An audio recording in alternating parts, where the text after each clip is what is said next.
ইলিয়াস গল্প, class 9-এর Bengali Ilias গল্প।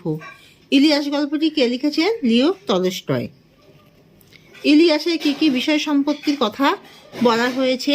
ইলিয়াসের 7টি ঘটকি, 2টো গরু, 20টা ভেড়ার কথা বলা হয়েছে। ভাড়াটে মজুর ও মজুরানিও প্রচুর ছিল। কত বছর পরিশ্রম করে ইলিয়াস প্রচুর সম্পত্তি বানিয়েছিল? দীর্ঘ 35 বছর পরিশ্রম করে ইলিয়াস প্রচুর সম্পত্তি বানিয়েছিল। ওর তো মরবারই দরকার নেই। কার কেন মরবার দরকার নেই? বিপুল সম্পত্তির মালিক ইলিয়াসের কোনো অভাব ছিল না, তাই তার প্রতিবেশীরা বলেছিল তার মরবার কোনো দরকার নেই। অতিথিরা দূর দূরান্ত থেকে কার সাথে দেখা করতে আসে? অতিথিরা দূর দূরান্ত থেকে বিপুল সম্পত্তির মালিক ইলিয়াসের সাথে দেখা করতে আসে। ইলিয়াস অতিথিদের কি দিয়ে সেবা করত?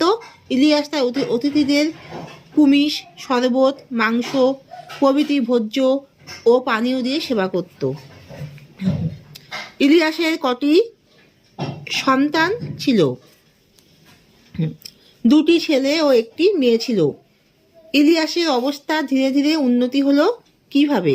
তাদের অবস্থা প্রথমে ভালো ছিল না। ইলিয়াসের কঠোর পরিশ্রম ও তার স্ত্রীর অধ্যবসায় তাদের অবস্থার উন্নতি ধীরে ধীরে হয়। তার স্ত্রী সকলের আগে ঘুম থেকে উঠত, সকলের পরে ঘুমাতে যেত। সারাদিনে কঠোর পরিশ্রম করে তাদের অবস্থার উন্নতি হয়। ইলিয়াসের বৃদ্ধ বয়সে কি সম্বল ছিল? 1টি বোচকা ছিল, তাতে ছিল লোমের তৈরি কোট, টুপি, জুতো, বুট, সঙ্গে তার স্ত্রী। ইলিয়াস যখন ধনী ছিল তখন তাদের শান্তি ছিল না কেন? তখন তাদের দায়িত্ব ও প্রতিপত্তি ছিল প্রচুর। কথা বলার সময় ছিল না, একসাথে সময় কাটানোরও সময় ছিল না, নিজেদের কথা শুনবার বা ভাববারও সময় ছিল না, ঈশ্বরের প্রার্থনা করবার সময় ছিল না। অতিথিদের আপ্যায়ন না করলে নিন্দা হবে, মজুররা যাতে ফাঁকি না দেয় তাই তাদের চিন্তা ছিল। পালিত জীবজন্তুদের জন্য চিন্তা ছিল, তাদের মতবিরোধ ও ঝগড়া লেগে থাকতো।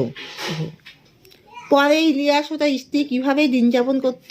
ইলিয়াস আগের মতো ধনী ছিল না, বিলাসবহুল জীবন শেষ বয়সে তার ছিল না। তাদের সুখ শান্তি ছিল, নিজেদের নিয়ে ভাববার সময় ছিল,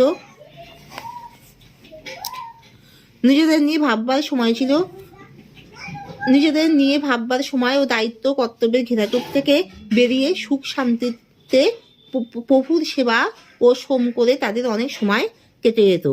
নিজেদের মধ্যে কথা বলার ও কথা শোনার সময় ছিল। আগের মতো কর্তব্য, দায়িত্ব, দুশ্চিন্তা থেকে মুক্ত হয়েছে তারা।